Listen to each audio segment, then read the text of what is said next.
RMC, l'immanquable grande gueule, Jacques Maillot. Je n'ai pas de preuves, mais j'ai toujours dit que François Fillon est un loser.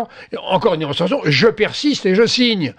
Fillon, il a dans le collimateur Sarkozy, il est au plus bas. Parce que c'est ça, il lui dit faut le taper maintenant, faut taper vite et fort. Mais ceci dit, c'est ça surtout. Cette démarche, cette démarche, elle est stupide, je vais vous dire pourquoi. Les magistrats, il n'y a pas besoin de les mobiliser. Alors là, de même, vu les propos tenus par Sarkozy sur les magistrats, il y a une mobilisation sans précédent de l'ensemble des magistrats pour lui faire la peau. C'est vrai.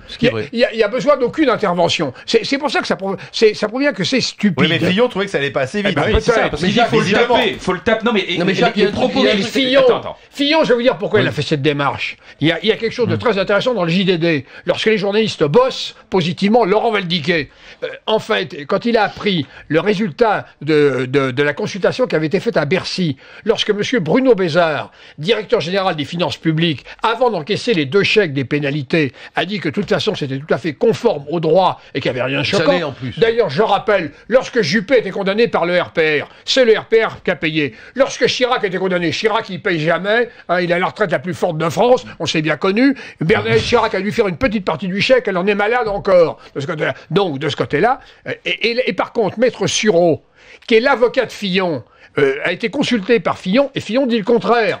Dit que de toute façon, il aurait dû rembourser l'ensemble des pénalités. Donc on voit bien que Fillon est obsédé par ce point de droit.